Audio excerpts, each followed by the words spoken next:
En Porral, na aldea do Coruto, había un corvo que falaba, e chamábanlle Paco, e falaba, chamaba polo Manolo, Coralia, Socorro, Tito, pero falaba cun acento estranxeiro. Que decir? Mamá Camila poñíase aquí e churras, churras, e o corvo poñíase encima das parras, churras, churras, e viñan correndo da Don Jesús como bicicletas. E onde se poñía a chamar por miña tía ou por Socorro, ali onde aquel poste, onde está aquela chungueira ali abaixo. Ali había un castañeiro moi grande, que daquela era camiño, que non era carro, un camiñiño estreito de carro. E ali poñíase a chamar por el. Pero claro, eu cando marcharon ela para Buenos Aires, eu tiña 3 anos. Eu acórdome que chamaba por ela e iso. E do segundo sei que falaba, pero o que facía... Eu non estaba aquí. Miña irmán sí, que miña irmán naceu nesta casa. Nada, non podo aportar moito porque non conocín o corvo, pero solo sei máis ou menos o que miña nai me contaba. Contoume que se chamaba Paco e que unha vez que o secuestraron, sí, que ela foi testigo, ademais.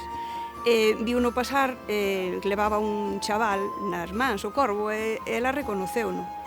Entonces, despois enterouse de que a señora Camila, que era era a dona do corvo, que andaba en busca del, que lle faltaba, entonces ela debeulle de decir que o vira pasar con esa persona.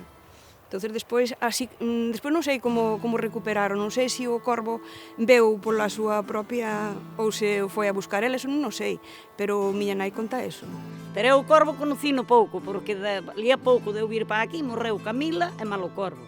E pos Coralia tuvo outro, que o colleu na rans, curoulle a liña que tiña rota, e despois truxo o veterinario e di que lle destrabaron a lengua, e el falaba. Coralia, Coralia, churras, churras. E Pepe, Pepe. E Manuel de Cabanelas, a nai de Manuel, señora María, chamaba por el para ir para o monte e dicía Manuel, me cago na coa, e outro, me cago na cona, en riba da cerdeira. Pero eu de Camila conocino moi pouco, pero conocino. Bueno, era moi bo, pero cando vías as ventanas e iso abertas e así, roubaba as cousas. Demais era moi bo. Tiña a carne ou o pescado encima da cociña, eso non lle tocaba.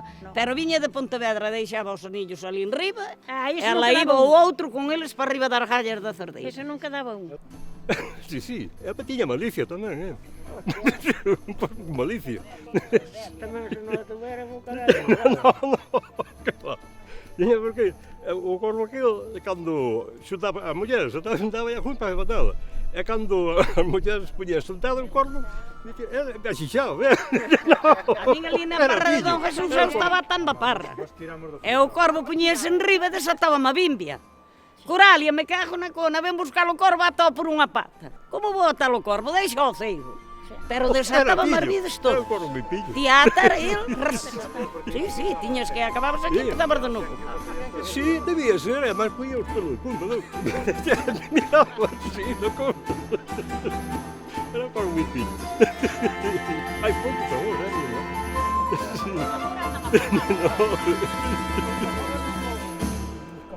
No, son estranxeiros, os estranxeiros non eu.